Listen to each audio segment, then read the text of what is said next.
So hi, 2 years back I had put a video on how to prepare Pesaha Appam or Maundy Thursday Appam, and there were lots of comments and suggestions that this is not how the Pesaha Appam is made. Why did you put the cashew nut and raisins? Why is the cross so big? And so many comments. So why I prepared that appam, that I will tell you later.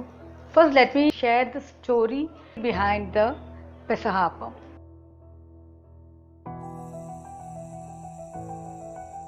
The story dates back 4,000 years when the Israelites were in Egypt and they were preparing to leave Egypt, and there were the famous 10 plagues, the frogs, the Nile turning red, and the locust, and the 10th plague was going to strike, which was the firstborn of every family was going to die. So the God told the Israelites to make a sign with blood on their doors, so that the angel of death passes over their homes and that firstborns don't die. And so they did that, and they were saved. And they were also told to make unfermented bread to remember that day. The Jews have 7-day long festival even now.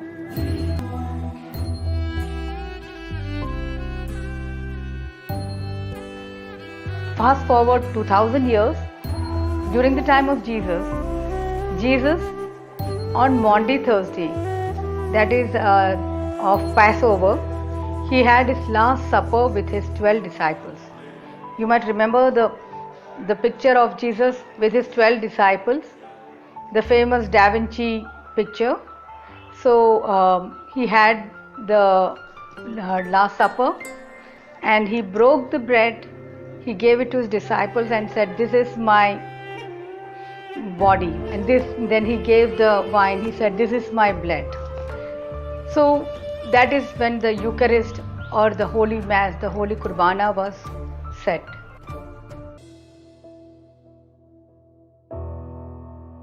So to remember that day, even today, the St. Thomas Christians, they have the Pesaha Appam tradition on Maundy Thursday. So the tradition among the St. Thomas Christians in many parts of Kerala is, they'll prepare the unfermented appam only on Maundy Thursday, and the appam is unfermented. With the appam, they will have a coconut milk tea. The elder of the family will lead the ceremony. He will be the main chief at the table. He will cut the appam and dip it in the coconut milk and give it to all the members of the family.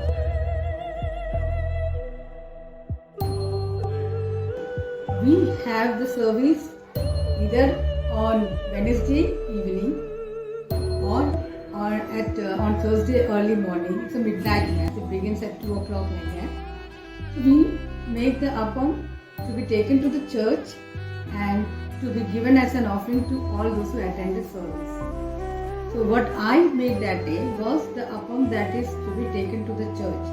I put the video keeping in mind the young mothers and the working women who have to go to office on Wednesday, come back, prepare the appam and then go to church. So that is why. So that was the only intention. Thanks to all the comments and the suggestions. I made a long study. I talked to many people. Thanks to my cousins, Anida Chechi, Chitra, Deepa, Jay Auntie, Alice Auntie, for sharing their insights. And what I am going to use today is the recipe verbatim as shared by Jay Auntie. I am sure you will have a lot of suggestions and comments to make. Please do that so that we can improve. And those who are watching this, you please go to the comment section also, because there will be a lot of comments that will give more insight about the story of Pesaha Appam and how to prepare it more traditionally. That's very important.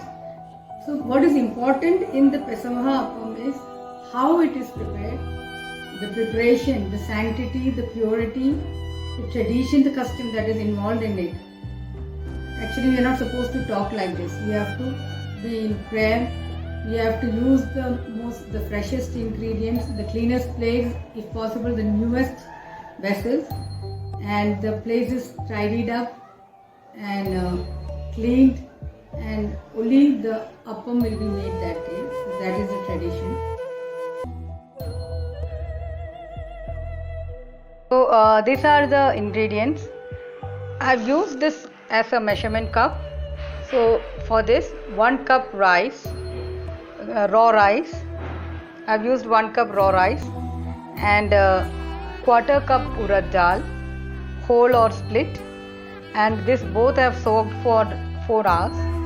This is a grated coconut, and with this I will roughly grind the garlic, the shallots and the cumin seeds.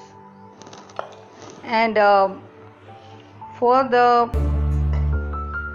coconut milk dip, we have the thick milk, the thick milk or the first milk. This is the second milk or the thin one, and this is the jaggery which has been melted, and this is around 200 grams, and this is the cardamom.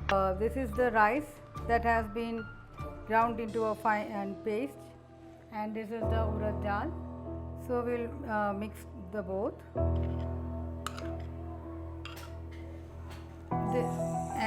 This is the mix of the coconut with the shallots, cumin seeds and the garlic, and this has been finely ground, and now we will mix all them.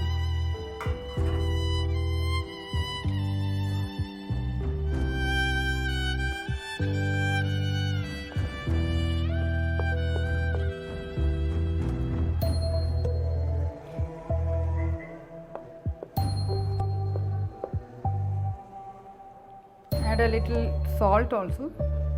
Don't add too much of urad dal, just a quarter cup is enough for 1 cup. That measurement should be followed, because otherwise the urad dal's taste will be more. Now we won't allow this to ferment, but we will let it stand for some time. Now I have to set up the idli maker. I have to boil water in the idli maker, and then I have to keep this on that. So this is the jaggery.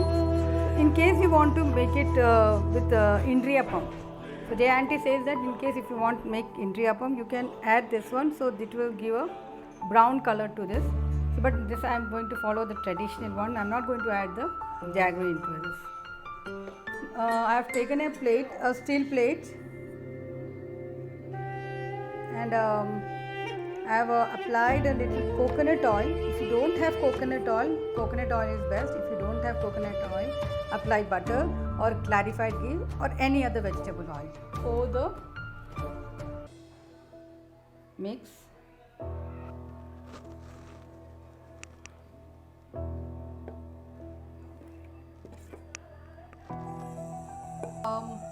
If you have palm leaf, you can make a cross inside this also. Now the appam has been prepared in the idli maker cooker. First we will put the second milk.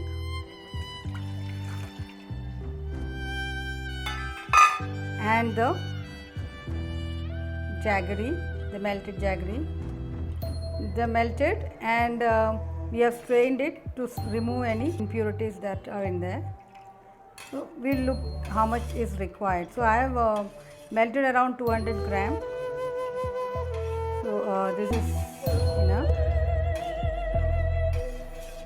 1 teaspoon of rice flour, so that the coconut milk thickens. Now I'll keep this to boil. Now boil the coconut milk mix until the mix thickens, and then add the first milk, and then lower the flame and do not let it boil. Then add the cardamom powder also. Now just stir it for a while, do not let it boil, and remove it from flame.